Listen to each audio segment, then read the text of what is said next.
The question left my mouth just as the toastmaster raised his glass. The rooftop in Victoria Island glittered with fairy lights. Lagos traffic hummed below, and Afrobeats drifted from hidden speakers. My promotion party banner fluttered against the warm night breeze. I had just become head of strategy at a rising fintech, and everyone, from my parents to my boss to our church friends, was here. Obinna, my husband of 12 years, pressed a champagne flute into my hand. His smile looked glued on. His other hand slipped under the table, quick and guilty. "What would you do if you walked in on this?" I whispered toward the phone my cousin Ifioma held up to capture behind-the-scenes footage. "Hello family, welcome back. Before we begin, I have a heartfelt request. Please subscribe. Your support is what keeps these stories alive. Every time you click the button, you're helping us share voices that would otherwise be forgotten and stories that deserve to be heard. And in the comments, tell us where you're watching from, because together, we are not just telling stories, we are keeping hope alive." When I lifted the glass, the scent was wrong, metallic, bitter. Years of caring for my diabetic mother taught me to smell a pill ground too fine. I met Obinna's eyes, dark, unreadable, and saw the smallest nod toward my drink. He wanted me to drink it. Domestic betrayal. In my own celebration. "Baby, to your victory," he said, too calm. I laughed, kissed his cheek, and as cameras turned back to the toastmaster, I switched our flutes. The move was tiny, practiced, almost like a dance step we used to do at weddings in Enugu when life was simple. He didn't notice. The band swelled. "Tinkem!" voices roared. I raised mine, but didn't drink. He gulped. 5 minutes later, Obinna's eyelids were heavy. He leaned into me, breath sour, whispering, "You were supposed to sleep." He blinked, confused, then stumbled into the spotlight. The crowd went quiet. HR colleagues, my CEO, our pastor and his wife, my mother in a gleaming gold ghillie, all watching my husband sway like a ruined tree. "Obinna?" I asked, voice steady. "Are you okay?" He dropped his phone. The screen lit with a message preview. "When she passes out, call me. We'll take her straight to the lodge. Delete this." The sender's name flashed. "Sugar." Gasps rippled. This was more than emotional manipulation. This was a setup. I stepped forward, catching him before he hit the floor. Cameras clicked. I smelled that same bitter scent now pouring out of his sweat. In the silence, our son, 6-year-old Chitty, called from where he sat with my sister. "Daddy?" The word cut me. Lagos wind lifted the banner again. Fireworks thumped in the distance from someone else's celebration. My phone buzzed with a video from Ifioma, my hand switching the glasses in crisp HD. Evidence. Security rushed in, but Obinna grabbed my wrist. His pupils were wide, unfocused. "Kim, don't! Check the villa." "What villa?" I asked, but his body went limp. Public disgrace. A cheating spouse. A revenge story writing itself in neon. The toastmaster cleared his throat. The band froze, and my CEO's face tightened. I stared at the message on his phone again. "When she passes out." I lifted my eyes to the guests, family, colleagues, neighbors from Lekki, and said, "Everybody, please pray for my husband." Then I kissed my sleeping son's head and told my mother to take Chitty home. Because tonight, I was going to the villa. Don't forget to like, subscribe, and turn on notifications for more gripping African marriage drama on African Tales by Ben. What do you think happens next? Comment below. "Lekki or Akoi?" Ifioma asked, knuckles white on the steering wheel as we crossed the bridge. The city crackled with Saturday night life. Peppered suya smoke. Bold drivers weaving like fish in a fast river. Men in crisp captains laughing outside Sky bars. I scrolled through Obinna's phone, hands trembling. Our marriage had been ebbing. Co-parenting conflict over school fees, late nights. "At work," the scent of unfamiliar perfume, but I'd called it stress. We shared a mortgage, a child, and a pew at church. I refused to call it infidelity in marriage, but the phone called it for me. Photos. A keycard selfie. A nude ankle with familiar anklets. An Accra hotel receipt from 2 months ago. I opened the message thread with sugar. The map pin glowed in iCade. A villa I didn't know we owned. Financial betrayal too. Turn right, I said. We stopped outside white walls with hibiscus bushes and a discreet security light. The gate recognized the key fob found in his glove compartment. Inside, the living room smelled of citrus cleaner and envy. Designer throws. A selfie ring light. 2 glasses with lipstick twins. A framed photo on the console, Obinna shirtless, kissing a woman's neck. I exhaled slowly. The woman turned out from the hallway when she heard us. Her face was fine-boned, polished, familiar from Instagram Reels. Zara, the influencer who posted soft life vlogs from Lagos to Nairobi. She wasn't surprised. She just looked angry. You? She said. You should be unconscious by now. I feel him move faster than me, pushing Zara back with a forearm. Where is your conscience? She hissed. Where is your respect? Zara smiled like a cat. Respect? Your husband promised me the house and the range. He said after her promotion, we'd file for separation. He said she was cold, that the child wasn't. Finish that sentence and you'll chew your teeth. I said, my voice quiet, Abuja lawyer quiet. Zara blinked. Check the bedroom, she said instead. Since we're sharing.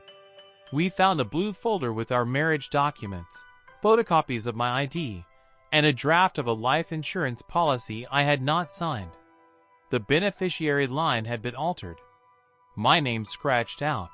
Obinna/next of kin. Zara penciled in like a joke that wasn't funny. Domestic betrayal, now with paperwork.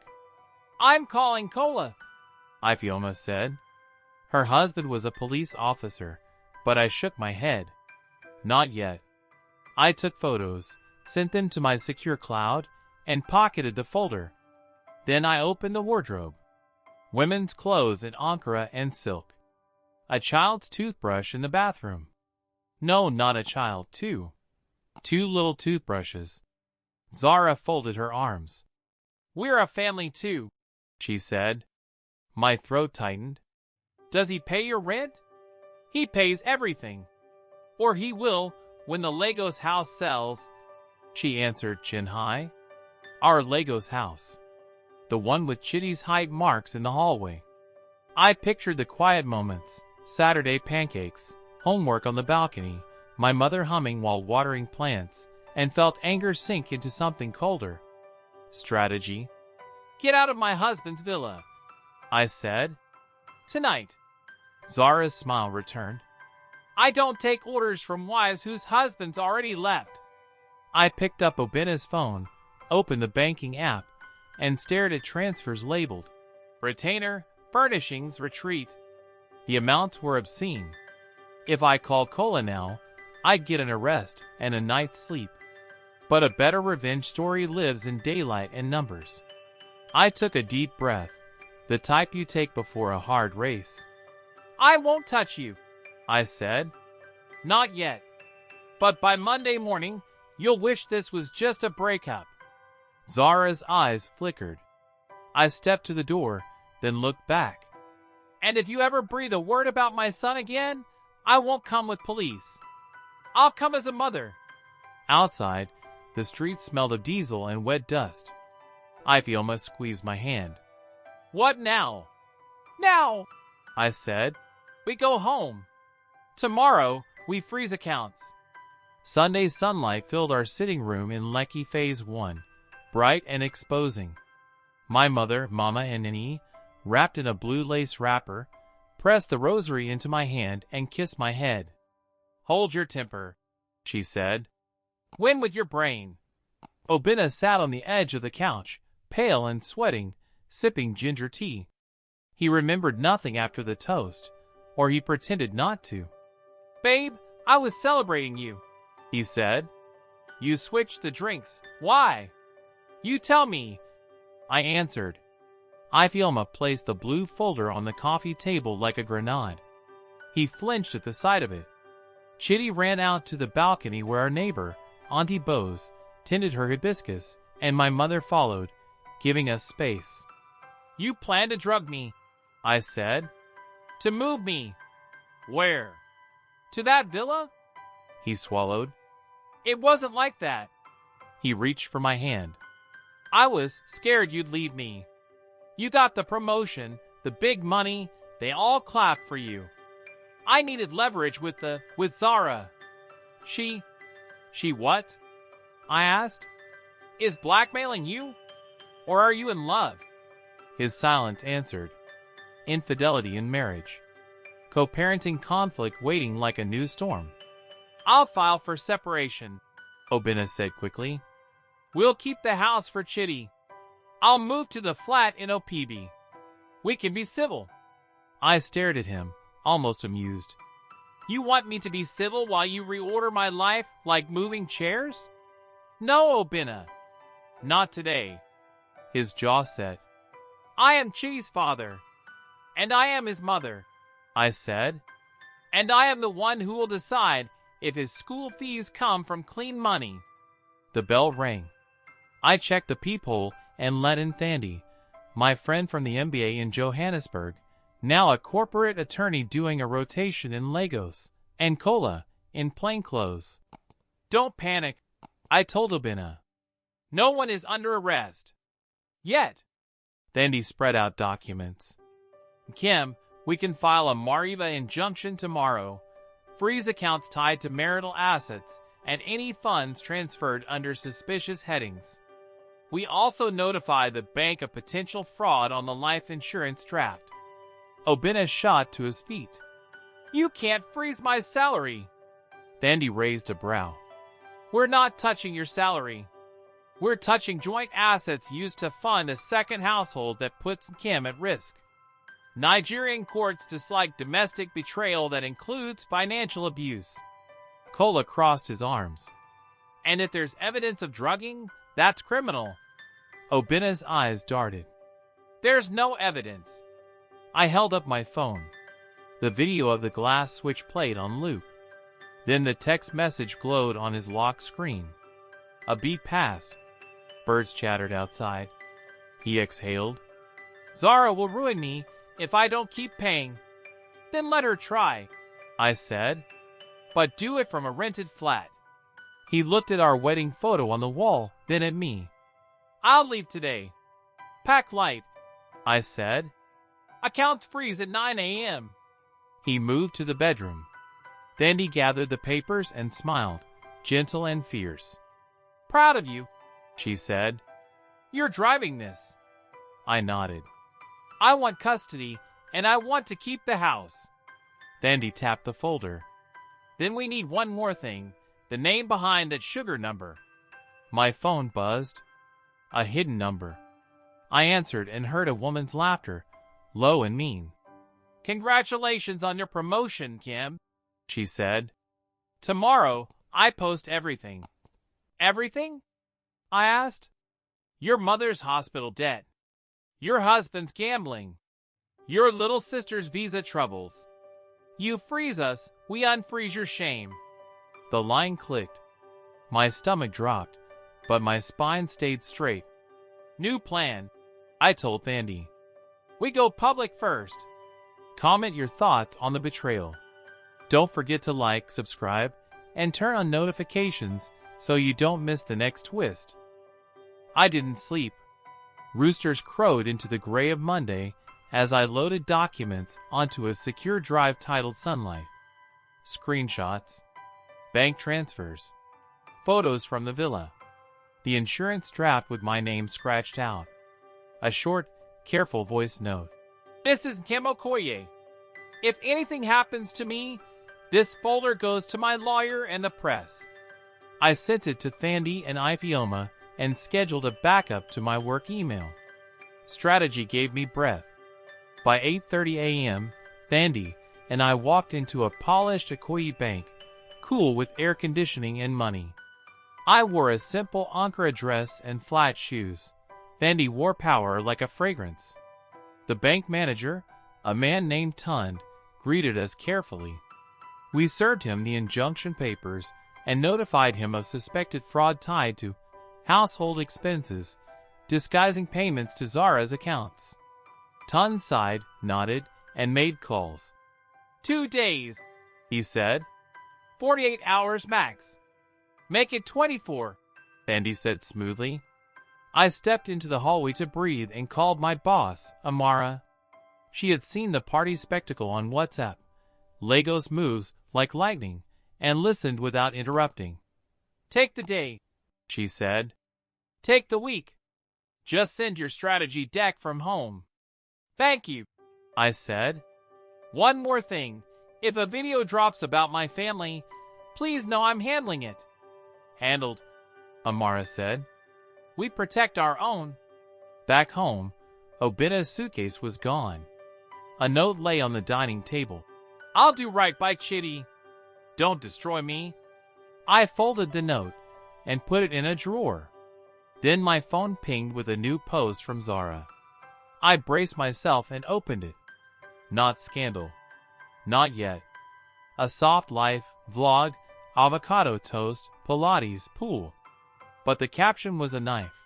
Some women get promotions. Some of us get blessings. Choose your peace. Comments bloomed like weeds. Public disgrace in slow motion. At noon, Kola arrived with a cybercrime contact. We pinged Sugar, he said.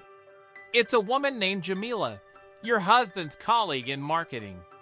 She's the fixer. Another woman? My skin went cold. Why? Kola shrugged. Money. And chaos. We traced one of the household transfers to Jamila's shell company. I made one call to an investigative journalist in Yaba we'd hired to do a brand audit at work last year, Sefa from Accra, who loved hard facts.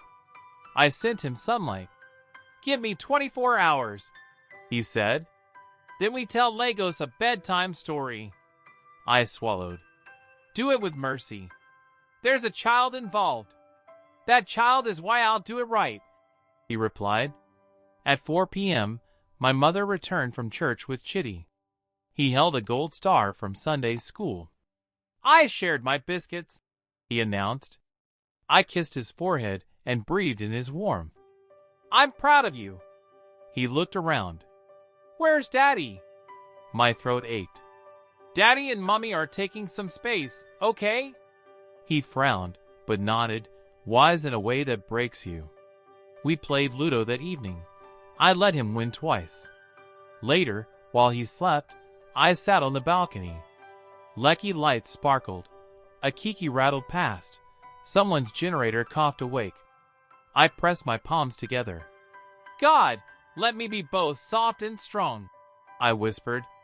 At 9:01 p.m., a message arrived from an unknown number. If you love your job, delete the Sunlight folder. Last warning.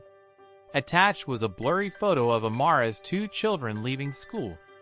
I felt my blood ice over. I called Thandi and Kola. They touched my boss's family, I said.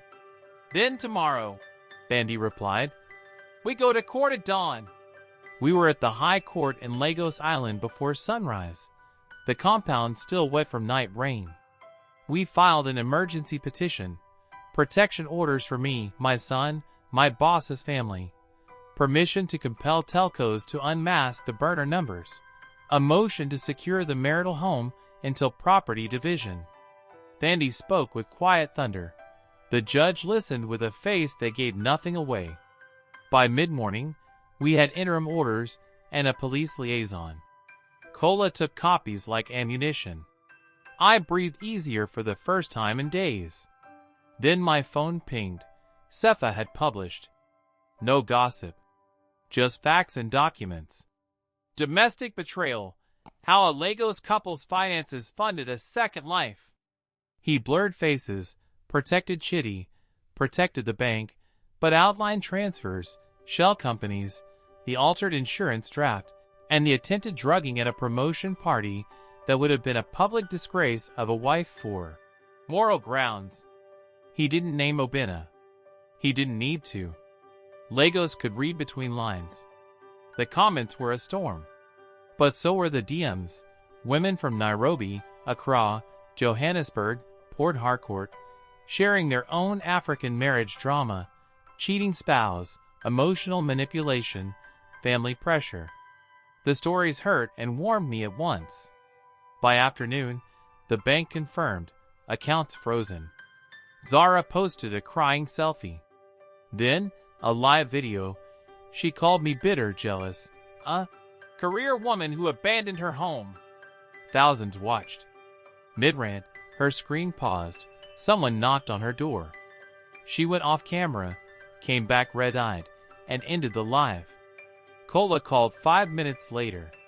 "We served the injunction at the villa," he said. "Zara tried to remove items. We stopped her." At 7 p.m., Obinna texted from an unknown number. "Please, meet me at the children's park by Onairu. I need to talk." I stared at the message for long seconds. Ifeoma squeezed my shoulder. "Don't go alone," she said.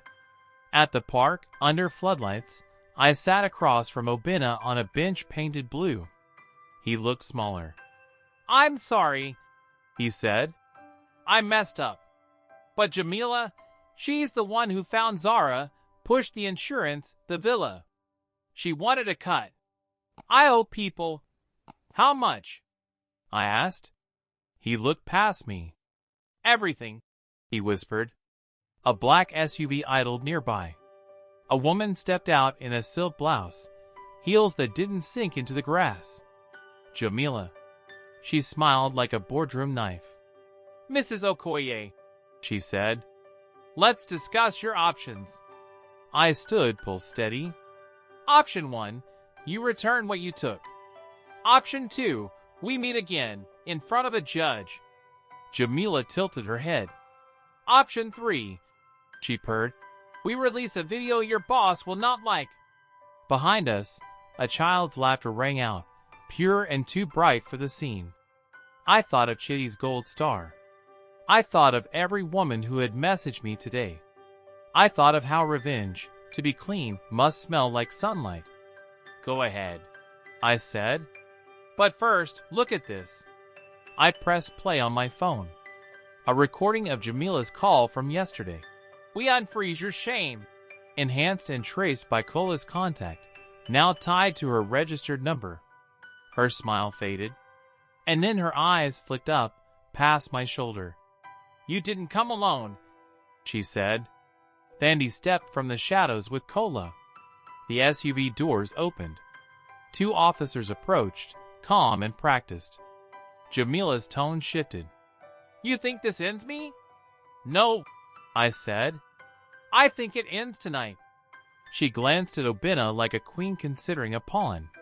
"Choose," she said softly. "Stand with me or drown with her." Obinna's jaw worked. He turned toward her. "Don't forget to like, subscribe, and turn on notifications." What choice will Obinna make? Comment below. He chose wrong. "Jamila," he said, moving to her side. "We can fix this in Kim." I didn't let the pain show. Thandi put a hand on my arm, steadying me, and gave Kola the smallest nod. The officers presented the interim orders. Jamila laughed and slid her sunglasses on. "Court orders are paper," she said. "Influence is iron. Paper builds bridges," Thandi replied. "Iron rusts." Jamila walked to her SUV and left without a backward glance. Obinna stayed, shoulders hunched, a man missing a map. The officers reminded him of the protective order. He nodded, literally stepping back from me. That night, the house felt both safe and hollow. The injunction echoed through the rooms as if printed on the walls. I tucked Chitty into bed. He clutched his stuffed zebra. "Daddy didn't come to read tonight," he whispered. Daddy is busy, I said, and my voice didn't crack. After he slept, my mother brewed zobo in the kitchen and told stories about ABA markets and marriages that survived storms. But this one must change shape to survive, she said, eyes on the steam. I sat at the dining table and wrote a co-parenting plan. Schedules, pickups, holidays, boundaries. I emailed it to Obina with Thandi CC'd. 10 minutes later, he replied, Agreed. Thank you. The words were small, astonishing. Morning brought a different battle. My phone lit with a message from Human Resources, irony sharp enough to cut. A whistleblower had emailed the board concern that my promotion involved favoritism. An attached video showed me at a dinner with the CEO and Amara. The angle was sneaky and mean. This is Jamila, I told Amara on a call. She wants me fired. We'll investigate, as we should, Amara said. But I know the truth. Keep your head up. I drove to work, windows down to let in the city, plantain frying at a roadside stand, school children in uniforms chatting in Yoruba and Igbo, a tailor wheeling his sewing machine across the street. I found courage in ordinary things. At my desk, I opened the Sunlight drive on the office laptop and began drafting a statement for legal, timelines, documents, contacts, everything. As I typed, I noticed a detail I'd missed. One of the household transfers went to a supplier we nearly hired last quarter, Apex Creative, disqualified for shadowy ownership. Jamila had tried to push them into our vendor list.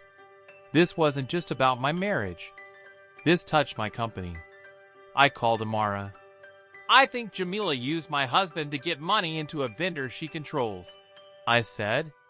If we dig, we'll find a trail. Then dig, she said. I'll cover your back. By evening, my inbox contained confirmations from the bank. Freezes in place. Suspicious activity flagged. Kola messaged. Jamila's number had gone quiet, but a new one pinged the villa area. Zara posted a photo in a black abaya, captioned, Sometimes you must start over. Comments split, pity, scorn, gossip. I closed my eyes and pictured Chitty's face, soft in sleep. Whatever else, his life must be steady. Co-parenting would be clean. Boundaries tight. The doorbell rang. I opened it to find a neatly dressed woman in her late 50s, carrying a leather portfolio. Good evening, Kim, she said. I'm Aisha, Jamila's aunt.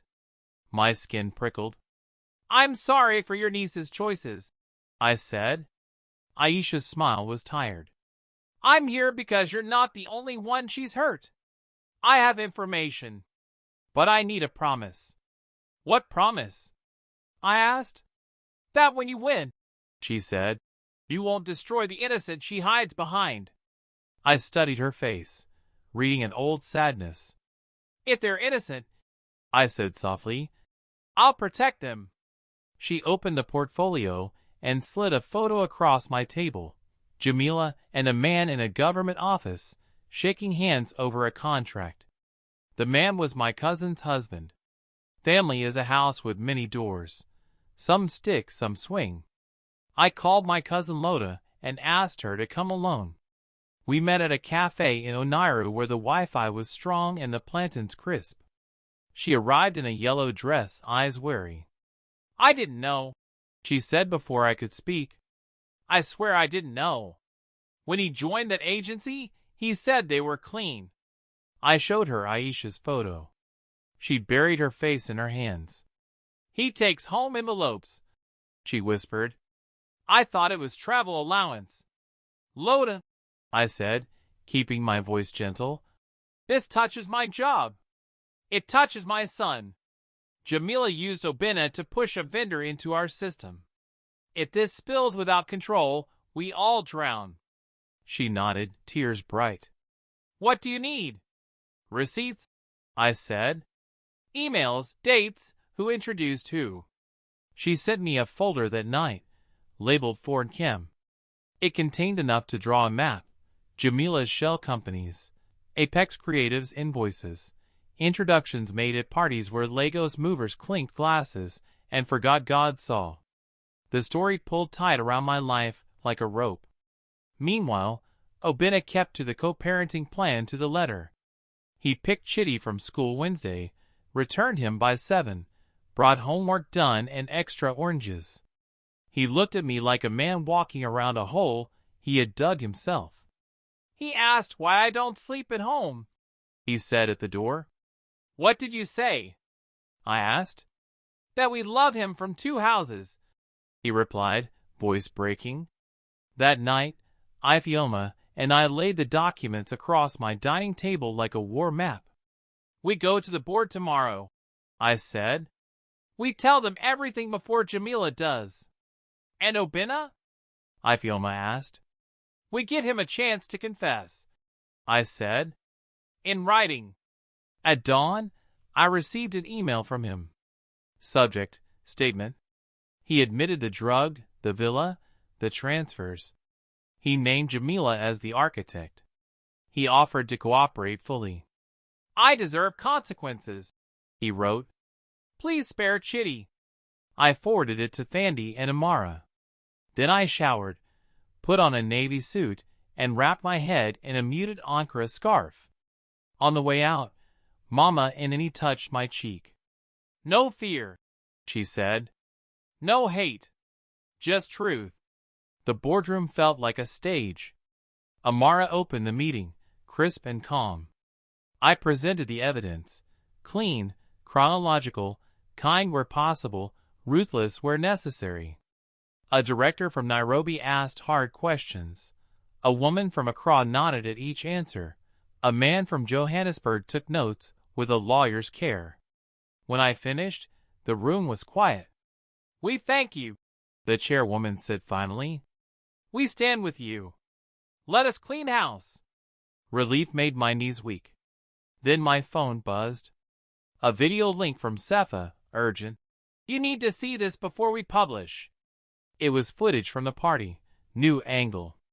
It showed a hand I hadn't seen before, sliding a small packet toward Obina under the table.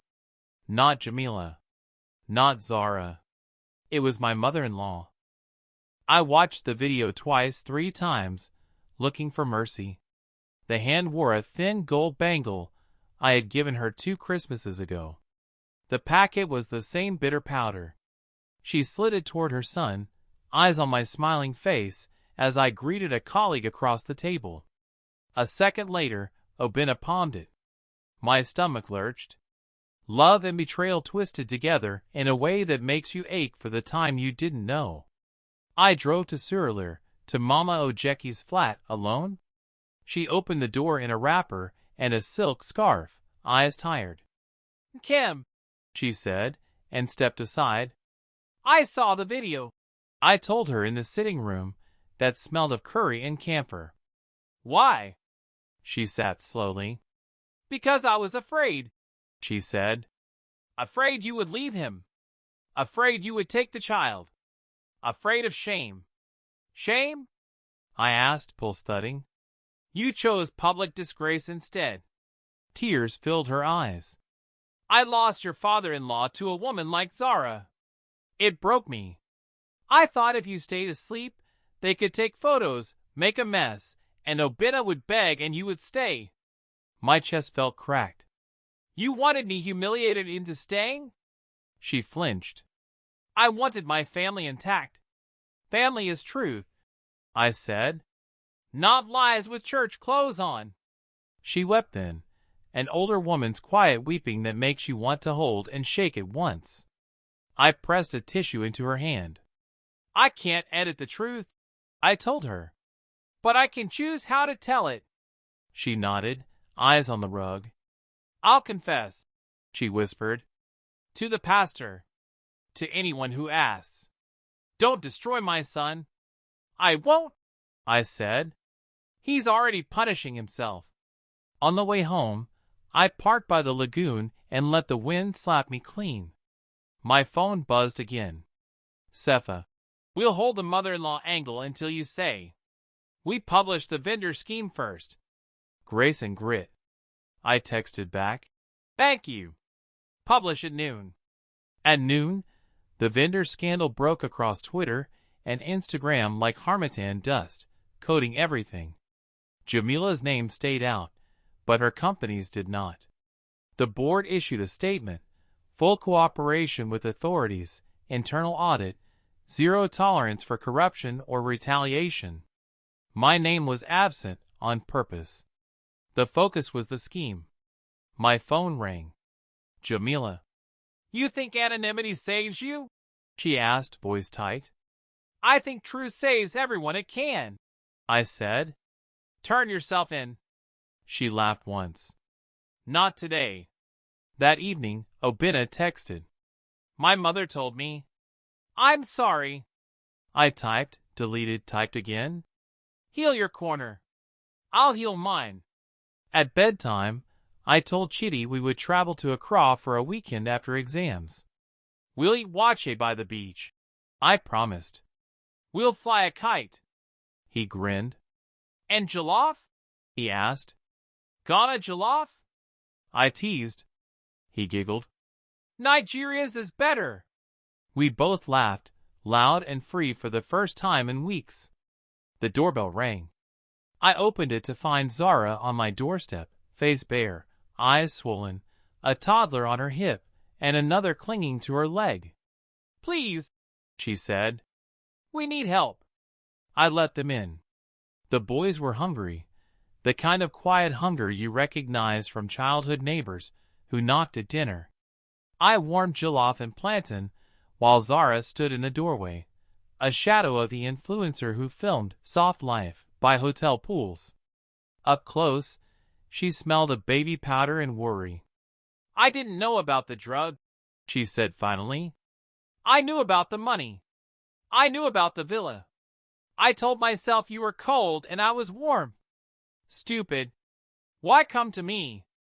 I asked. Jamila changed the locks, she said. And Obina blocked me. The villa is frozen, the cards declined, the comments. Her voice cracked. I made enemies. Now my boys have nowhere. I glanced at the boys, engrossed in a cartoon. We can find you a shelter, I said. A women's NGO. Tonight you stay here, on the couch. She whispered thank you like a prayer. When the boys slept, she told me the rest. Jamila had approached her at a brand event with promises, sponsorships, a house, covered by a partner, easy content, soft life. She prefers women without family, Zara said. Less pushback. What does she want, really? I asked. Control, Zara said simply. And leverage. In the morning, I called Aisha. Your niece left 2 children with a woman she tried to harm, I said. I'm asking you to take them for now. Aisha arrived within the hour, eyes full of shame and gratitude. She hugged Zara, who trembled. We'll sort this, Aisha murmured. We women must stop being weapons for men who can't fight their own battles. Before they left, Zara turned to me. I'll testify, she said. Against Jamila. Against Obina if needed. But spare the boys. That's my only plan, I said. By noon, the police visited my office to take formal statements. Jamila had vanished, but her accounts bled clues. The board thanked me. HR cleared me. Amara took my hand in the corridor. You handled public disgrace with dignity, she said. You turned a cheating spouse's mess into a clean path for many women here. That evening, Obina stood at my gate at the agreed co-parenting hour, hands visible, face pale. I heard about the boys, he said. Thank you. For them, not for you, I replied. Sign the separation papers tomorrow. We start mediation next week. He nodded. I will.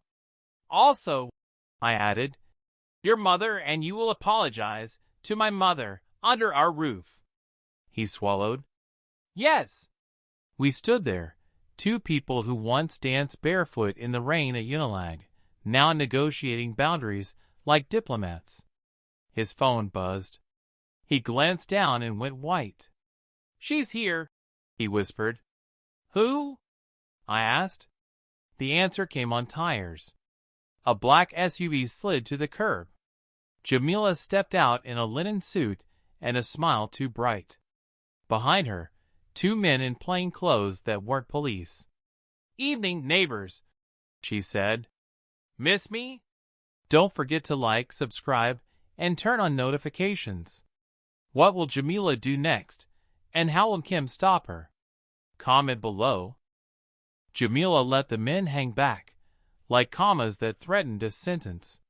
She walked to the gate, palms open, the way a person approaches a dog they think might bite. "Congratulations on your clean little war," she said. "I came to offer terms." "Turn yourself in," I replied. "Or turn around." Her smile didn't move. "Here are my terms. You withdraw the injunction and the police cooperation. You make a statement that your marriage issues were misunderstandings. In exchange, a drive with your mother's hospital records and your boss's children's school data disappears forever." I nodded slowly. "You really think fear still works on me?" "I think fear works on everyone," she said softly. "Especially mothers." Behind me, footsteps. My mother. Ifioma. Kola. Thandi. Aisha.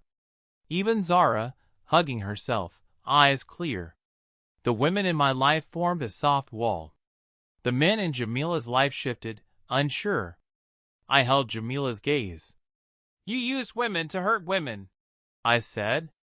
"And you built a business on men's cowardice. I use sunlight."